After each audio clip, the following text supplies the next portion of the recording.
तो चलिए दोस्तों, आज हम लोग बात करते हैं कि आप अपने लिए इंपोर्ट एंड एक्सपोर्ट कोड के लिए कैसे अप्लाई कर सकते हैं। तो उसके लिए सबसे पहले आपको dgft.gov.in की वेबसाइट पर जाना पड़ेगा। और वो वेबसाइट पर जाते से ही आपको राइट साइड में बहुत सारे ऑप्शंस दिखाई देंगे। उनमें से एक ऑप्शन रहेगा अप्लाई फॉर आईईसी। उस आईईसी अप्लाई के ऊपर आप क्लिक करेंगे और क्लिक करते से ही आपके पास में एक ऑप्शन आएगा रजिस्टर का। तो जब आप रजिस्टर पे क्लिक करेंगे, आपके वहां पर लिखा हुआ आएगा रजिस्टर यूजर एज। अब आप इंपोर्टर या एक्सपोर्टर हैं तो आप आईईसी को अप्लाई कर सकते हैं। बहुत सारे ऐसे सर्टिफिकेट्स होते हैं जिन पे चार्टर्ड अकाउंटेंट, सीएमए, सीएस और अदर प्रोफेशनल का सर्टिफिकेट लगता है। तो वो सभी लोग, सर्टिफाइंग अथॉरिटी रहती है, वो भी आईईसी के लिए अप्लाई कर सकते हैं। साथ ही साथ कुछ governmental agencies and foreign importer and exporter भी अप्लाई कर सकते हैं। तो अभी के लिए हम लोग एक इंपोर्टर हैं, तो अपने लोग यहाँ पर इंपोर्टर या एक्सपोर्टर पे क्लिक कर देते हैं। सबसे पहले ये अपने से अपना फर्स्ट नेम पूछता है, तो वो मैं यहाँ पे भर देता हूँ। फिर उसके बाद में ये लास्ट नेम पूछता है, तो मित्तल मैं यहाँ पे फिल कर देता हूँ। उसके बाद में ये पूछते हैं आपका ईमेल आईडी क्या है। तो आपका जो बिजनेस का ईमेल आईडी है, आप सभी लोग वो यहाँ पर फिल करेंगे। तो इसके बाद में यहाँ पर आप लिख देंगे अपने बिजनेस का ईमेल आईडी। एंड उसके बाद में आपके जो मोबाइल नंबर है वो यहाँ पर लिख दिए जाएंगे। तो वो भी मैं यहाँ पर लिख देता हूँ। ये जो दोनों मोबाइल नंबर है, ये दोनों वैलिड नंबर होने चाहिए। एंड ईमेल आईडी भी आपकी वैलिड होनी चाहिए, क्योंकि इसके ऊपर आपको ओटीपी आएंगे। फिर उसके बाद में आप अपना पिन कोड, जो भी शहर में आप रहते हैं, जहाँ पर आप बिजनेस कर रहे हैं, वो पिन कोड डालेंगे। देखिए, रहने वाला शहर अलग हो सकता है और बिजनेस वाला शहर अलग हो सकता है। आपको यहाँ पर जिस शहर में आप बिजनेस कर रहे हैं वहाँ का पिन कोड डाल देंगे। और ऑटोमेटिकली पिन कोड के बेसिस पे डिस्ट्रिक्ट यहाँ पर कैप्चर हो जाएगा, स्टेट कैप्चर हो जाएगा। एंड फिर आपको लास्टली अपने सिटी का नाम यहाँ पर डालना है। फिर उसके बाद में आप यहाँ पर जो कैप्चा की डिटेल दी गई है वो यहाँ पर फीड कर देंगे। एंड वो फीड करने के बाद में आप इनके जो भी टर्म्स एंड कंडीशन उसको एक्सेप्ट कर लेंगे। एंड सेंड ओटीपी पे आप क्लिक करेंगे। जैसे ही आप सेंड ओटीपी पे क्लिक करते हैं, आपके पास में यहाँ पर ईमेल पर भी एक ओटीपी आता है एंड मोबाइल पर भी एक ओटीपी आता है। तो वो जो दोनों ओटीपी है, वो दोनों ओटीपी आपको यहाँ पर फीड करने हैं। तो वो ओटीपी मैं यहाँ पर डाल देता हूँ। आप बोलेंगे मोबाइल वाला ओटीपी सबसे पहले मैंने देखा है, तो मैंने ये मोबाइल वाला ओटीपी यहाँ पे डाल दिया। सेम पैटर्न पे आप लोग अपना ईमेल वाला ओटीपी भी यहाँ पर डाल देंगे। तो वो भी यहाँ पर अपने लोग लिख देते हैं। एंड फिर उसके बाद में अपने लोग रजिस्टर पर क्लिक करेंगे। एक बार जैसे ही आप लोगों ने रजिस्टर पर क्लिक किया, तो ये बोलेंगे user have been registered successfully, please refer your registered mail ID for user name and password. तो अभी अपनी जो ईमेल आईडी है उसके ऊपर एक मेल आया है। अब वो मेल को हम सभी लोग चेक करेंगे। तो दोस्तों, उसके बाद में आप सभी के पास में एक ईमेल आएगा और वो जो ईमेल है उसके अंदर आपका यूजर नेम एंड पासवर्ड आपके पास में लिखा हुआ रहेगा। फिर आप उसके बाद में वापस से डीजीएफटी की वेबसाइट पर जाएंगे और इस बार वेबसाइट पर आप रजिस्टर ऑप्शन पे ना क्लिक करके लॉग इन ऑप्शन पे क्लिक करेंगे और वहां पे अपना यूजर नेम एंड पासवर्ड है वो एंटर कर देंगे। साथ ही साथ आपसे कैप्चा कोड भी पूछा जाएगा, तो आप वो भी एंटर कर देंगे। और इनिशियली जब आप फर्स्ट टाइम लॉगिन करेंगे, तो फर्स्ट टाइम लॉगिन पे आपके चेंज पासवर्ड का ऑप्शन भी आ सकता है। तो अगर चेंज पासवर्ड का ऑप्शन आता है तो आप अपना पासवर्ड जरूर चेंज करें। जैसे ही आप इस सिस्टम के अंदर लॉग इन कर लेंगे, तो आपके पास में चेंज पासवर्ड का ऑप्शन आ रहा है, क्योंकि आपने फर्स्ट टाइम यहाँ पर लॉग इन किया है। तो मैं यहाँ पर सबसे पहले जो पुराना पासवर्ड है वो यहाँ पर डाल देता हूँ, क्योंकि वो बहुत ही कॉम्प्लेक्स एल्गोरिदम से मिलकर बना है।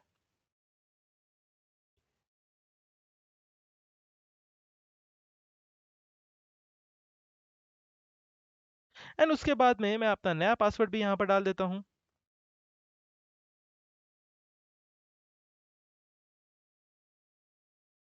एंड फिर वहां पर हम लोग सबमिट बटन पे क्लिक कर देंगे। जैसे ही सबमिट बटन पे क्लिक करेंगे, उसके बाद में are you sure you want to change the password, I will say okay. And then अपने लोगों का पासवर्ड चेंज हो चुका है। एंड पासवर्ड चेंज होने के बाद में अपने लोग इसको सर्व भी कर सकते हैं और यहाँ पे कुछ भी कर सकते हैं। जैसे ही आप अपना पासवर्ड दोस्तों अपडेट कर चुके होंगे, उसके बाद में आप अप्लाई फॉर आईईसी पर क्लिक करेंगे। एंड इस बार आप लॉग इन बटन पर क्लिक करेंगे। जैसे ही आप लॉग इन बटन पर क्लिक करेंगे, आपका ईमेल आईडी आ जाएगा एंड आप अपना नए पासवर्ड को यहाँ पर आप एंटर कर देंगे। एंड आपका जो भी कैप्चा कोड है यहाँ पर आप सिंपली वो एंटर कर देंगे। और उसके बाद में आप लॉग इन करेंगे। जैसे ही आप इस पोर्टल के अंदर लॉग इन होंगे तो आप लोग देख पा रहे होंगे कि होम पेज हमें कैसा दिखाई देगा। और होम पेज जो है वो बहुत अच्छे से दिखाई दे रहा है। यहाँ पर आप सिंपली बोल देंगे कि मुझे आईईसी के लिए अप्लाई करना है, तो आप अप्लाई आईईसी कोड पर क्लिक करेंगे। एंड उसके बाद में यहाँ पर आप लोगों को स्टार्ट फ्रेश एप्लीकेशन ये ऑप्शन दिखाई देगा। उस स्टार्ट फ्रेश एप्लीकेशन ऑप्शन पर आप क्लिक करेंगे। एंड फिर जो जो डिटेल्स पूछी है वो सारी डिटेल्स हम सभी लोग भरते हुए चलेंगे। सबसे पहले ये आपसे पूछेंगे कि आपका नेचर ऑफ कंसर्न या फर्म कैसा है। तो बहुत सारा, अगर आप प्रोप्राइटरशिप है, अगर आप पार्टनरशिप है, आप एलएलपी है, प्राइवेट कंपनी है, पब्लिक कंपनी है, या फिर और किसी कैटेगरी में आप फॉल करते हैं तो आप उसको चूज कर सकते हैं। अभी के लिए हम लोग प्रोप्राइटरशिप के लिए अप्लाई कर रहे हैं तो हमने प्रोप्राइटरशिप डाल दिया। फिर फर्म का जो नाम है आप उसको डाल सकते हैं, और अगर आपने कोई फर्म का नाम नहीं लिया है तो आप अपने प्रोप्राइटर का इंडिविजुअल नाम डाल सकते हैं, जो कि मैं यहाँ पर डाल रहा हूँ। फिर उसके बाद में जो प्रोप्राइटर है उनका पैन अकाउंट नंबर आप लोगों को यहाँ पे एंटर करना पड़ेगा। और जो पैन नंबर है वो वैलिड पैन नंबर होना चाहिए, क्योंकि अगर वो वैलिड नहीं होगा तो आपका काम इसमें आगे नहीं बढ़ पाएगा। मैं यहाँ पर वैलिड पैन नंबर डाल रहा हूँ। फिर उसके बाद में ये सिंपली बोलेंगे name as per PAN database. तो पैन के हिसाब से आपका जो नाम है आप उसको वहाँ पर डाल देंगे। एंड जैसे ही आप उसको डाल देंगे उसके बाद में ये आपसे डेट ऑफ बर्थ पूछेगा, तो आप इसमें अपना डेट ऑफ बर्थ फीड कर देंगे। एंड जैसे ही आप लोगों ने अपना डेट ऑफ बर्थ डाल दिया, ये आपसे पूछेगा success message, pan validation successful. क्योंकि ये पैन का जो डेटा है वो आईईसी के डिपार्टमेंट के साथ में लिंक्ड है, तो अगर आपने करेक्ट डेटा फीड किया है एज पर योर पैन, तो आईईसी डिपार्टमेंट उसको वैलिडेट कर देगा और सक्सेस का मैसेज आपके पास में आ जाएगा। फिर उसके बाद में कैटेगरी ऑफ एक्सपोर्टर्स आप चूज कर सकते हैं कि आप किस चीज का एक्सपोर्ट करने वाले हैं। तो आप सिंपली, अगर मर्चेंट एक्सपोर्टर है, मैन्युफैक्चरिंग एक्सपोर्टर है, मर्चेंट कम मैन्युफैक्चर एक्सपोर्टर है, या सर्विस प्रोवाइडर है, तो अभी के लिए हम लोग मर्चेंट एक्सपोर्टर है, तो हम लोगों ने वो चूज कर लिया। फिर उसके बाद में ये बोलते हैं whether the firm is located in special economic zone. तो हमारा फर्म जो है वो नॉर्मल एरिया के अंदर है, वो कोई स्पेशल इकोनॉमिक जोन के अंदर नहीं है। फिर उसके बाद में भी ये पूछते हैं whether the firm is located in export oriented unit. ऐसा कोई स्कीम के अंदर भी अभी हमारी फर्म ने अप्लाई नहीं किया है। साथ ही साथ आप अपना जो सिन नंबर है, अगर आपकी कोई कंपनी है या फिर अगर आपकी कोई पार्टनरशिप फर्म है, तो उस केस में एल एल पिन नंबर आप लोग यहाँ पे डाल सकते हैं। हम लोगों ने अभी यहाँ पर प्रोप्राइटरशिप चूज किया है, तो एल पिन या फिर हमारे पास में सिन नंबर का कोई ज़रूरत नहीं है। उसके बाद में आप अपने फर्म का जीएसटी नंबर भी यहाँ पर डाल सकते हैं, अगर आपने जीएसटी का रजिस्ट्रेशन लेकर रखा है। हाउ एवर ये जीएसटी नंबर मैंडेटरी नहीं है, क्योंकि यहाँ पर रेड कलर का एस्ट्रिक मार्क नहीं लगा हुआ है। जैसा कि आप यहाँ ऊपर की तरफ देख पा रहे हैं कि यहाँ पर रेड है, यहाँ पर रेड है, तो जहाँ जहाँ पर रेड मार्क है वो सारे आपके कंपलसरी फील्ड्स हैं। फिर उसके बाद में हमारे मोबाइल नंबर यहाँ पे पूछे गए हैं, जो ऑटोमेटेड फीडेड हो गए हैं, क्योंकि हम लोगों ने ऑलरेडी रजिस्टर के टाइम पे अपने कॉन्टैक्ट नंबर दिए थे। उसके बाद में ये फर्म का ईमेल आईडी आपसे यहाँ पर मांगा जाएगा, जो कि ऑलरेडी फीडेड है। फिर वहाँ पर ये पूछेंगे please upload proof of establishment और incorporation registration for the given entity. मतलब अगर आपका कोई ऐसा एंटिटी है जो आपका एस्टैब्लिश होता है कोई एक्ट के अंदर, या फिर उसका कोई डॉक्यूमेंट एसेंशियल है, जैसे कि पार्टनरशिप का कोई पार्टनरशिप डीड आपको मिल जाए, रजिस्टर्ड सोसाइटी का डीड होता है, ट्रस्ट का डीड होता है, एचयूएफ का डीड होता है, या कंपनी के इनकॉर्पोरेशन के डॉक्यूमेंट्स होते हैं। तो अगर आप इन सभी कैटेगरीज में फॉल करते हैं तो आप लोगों को यहाँ पर वो रजिस्ट्रेशन का डॉक्यूमेंट अपलोड करना ज़रूरी है। तो हम लोग अभी एज अ प्रोप्राइटर रजिस्टर कर रहे हैं, तो ये कोई भी डॉक्यूमेंट हम लोगों को अभी अपलोड करना ज़रूरी नहीं है। फिर इसके बाद में हमारे से फर्म की डिटेल्स पूछी गई है। तो फर्म की डिटेल्स के अंदर सबसे पहले हमारे को एड्रेस लाइन पूछी गई है। तो एड्रेस लाइन में मैं मेरा एड्रेस लिख देता हूँ। एंड एड्रेस में भी आप जो एड्रेस डालेंगे वो आपका फर्म का एड्रेस होना चाहिए, वो आपका पर्सनल होम एड्रेस नहीं होना चाहिए। एंड मैं अपना पिन कोड भी यहाँ पे डाल देता हूँ, साथ साथ मेरे सिटी का नाम यहाँ पर लिख देता हूँ। एंड स्टेट ऑटोमेटिकली आ ही गया है, डिस्ट्रिक्ट ऑटोमेटिकली आ ही गया है। फिर उसके बाद में ये जुरिस्डिक्शन का यहाँ पर ऑप्शन आता है। देखिए, जो जुरिस्डिक्शन का एरिया है DGFTRA, वो जुरिस्डिक्शन का एरिया ऑटोमेटिकली आपके यहाँ पर ऑटो क्रिएट होता है, वो आपको सिलेक्ट करने का जरूरत नहीं रहेगा। तो यहाँ पर मेरा जुरिस्डिक्शन भी ऑटोमेटिकली सिलेक्ट हो चुका है। फिर उसके बाद में ये बोलते हैं कि please upload supporting document as a proof of address. तो आपका जो भी एड्रेस प्रूफ है वो आप सभी लोगों को यहाँ पर डालना पड़ेगा सपोर्टिंग डॉक्यूमेंट के नाम पर। तो अगर ये आप उसके लिए क्या-क्या दे सकते हैं, यहाँ पर आपका सेल डीड आ सकता है, अगर आपने कोई जगह रेंट पर ली है तो रेंट एग्रीमेंट आ सकता है, अगर आपने प्लेस लीज़ पर लिया है तो लीज़ डीड या फिर electricity bill, telephone landline bill और भी बहुत सारे ऐसे डॉक्यूमेंट्स हैं जो कि आप यहाँ पर अपलोड कर सकते हैं। और अगर आप प्रोप्राइटर है तो आप प्रोप्राइटर के केस में सिंपली अपना आधार कार्ड, पासपोर्ट या फिर वोटर आईडी भी दे सकते हैं। उस केस में आपको अपना इलेक्ट्रिसिटी बिल और वो सब देने का ज़रूरत नहीं है। देखिए यहाँ पर नीचे एक और बात लिखा हुआ है कि भाई आपका सिर्फ पीडीएफ डॉक्यूमेंट ही यहाँ पर अलाउड है, तो अपने लोगों को पीडीएफ डॉक्यूमेंट यहाँ पर अपलोड करना पड़ेगा। तो फॉर अ टाइम बीइंग मैं कोई पीडीएफ डॉक्यूमेंट जो है वो अपलोड कर देता हूँ एंड मैंने अपना जो पीडीएफ डॉक्यूमेंट है वो अपलोड कर दिया है। फिर उसके बाद में अपने लोग सेव एंड नेक्स्ट के ऊपर चलेंगे। सेव एंड नेक्स्ट के ऊपर जाते से ही हमारे पास में ड्राफ्ट एप्लीकेशन नंबर आपका जनरेट हो चुका है। ये ड्राफ्ट एप्लीकेशन नंबर आपको एप्लीकेशन को ट्रैक करने के लिए हेल्प कर सकता है।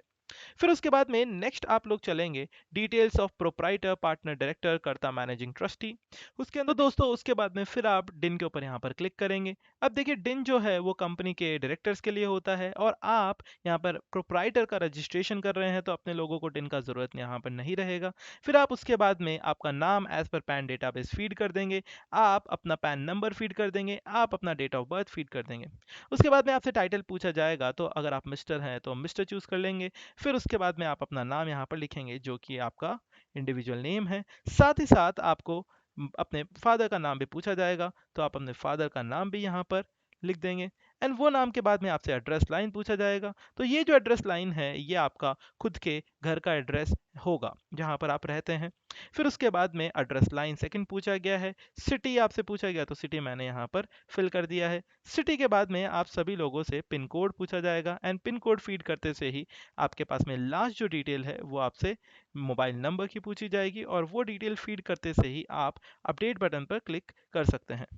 जैसे ही आपने अपडेट बटन पर क्लिक किया तो आपकी ये सारी की सारी डिटेल्स अपडेट हो चुकी है। ये डिटेल्स अपडेट होने के बाद में आप सेव एंड नेक्स्ट बटन पे क्लिक करेंगे and save and next button पे क्लिक करते से ही आपके पास में, ध्यान रखिएगा कि आपका ड्राफ्ट एप्लीकेशन नंबर आपके पास में अभी भी पड़ा है। फिर उसके बाद में आपसे बैंक फिर उसके बाद में आप सभी लोगों को अपना फिर उसके बाद में आप सभी लोगों को अपना बैंक अकाउंट का डिटेल्स यहाँ पर फिल करना पड़ेगा। तो वो डिटेल्स मैं यहाँ पर फिल कर देता हूँ।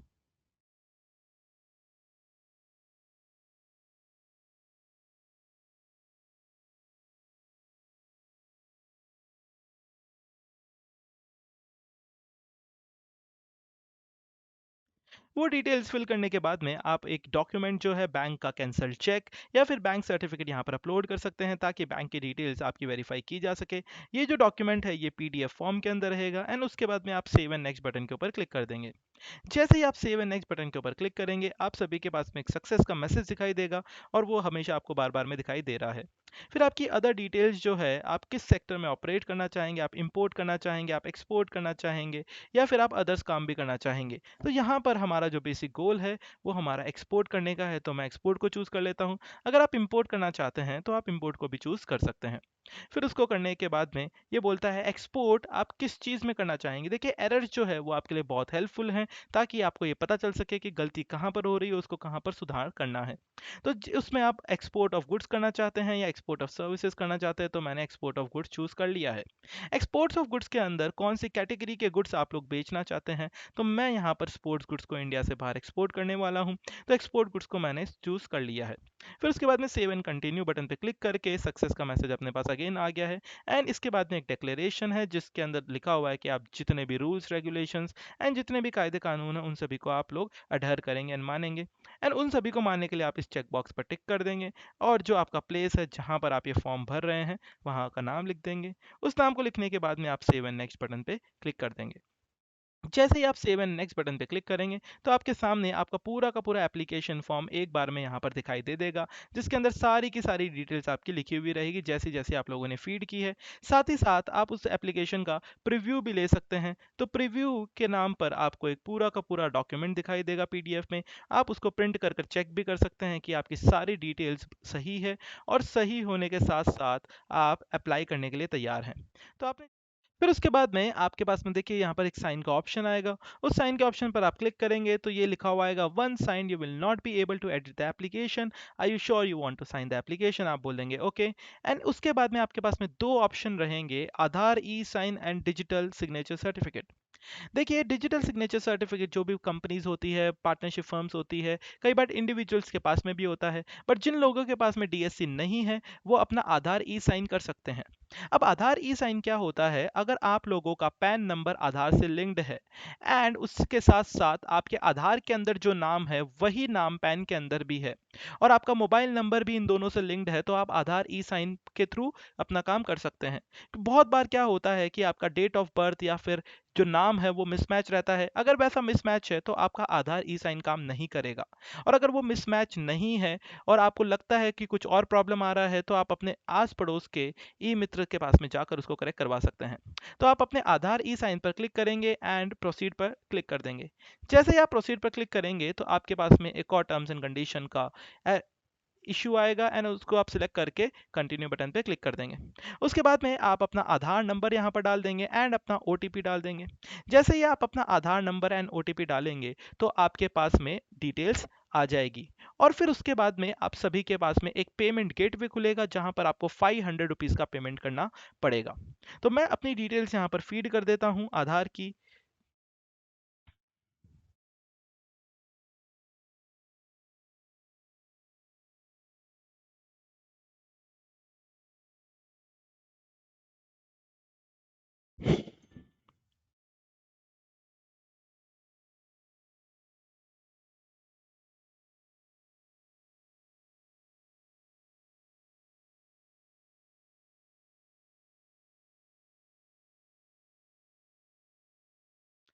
तो दोस्तों जैसे ही आपने ओटीपी एंड आधार नंबर यहाँ पे एंटर कर दिया है, उसके बाद आप सबमिट बटन पे क्लिक कर सकते हैं और सबमिट बटन पे क्लिक करने के बाद में आपके पास में एक पेमेंट गेटवे खुलेगा।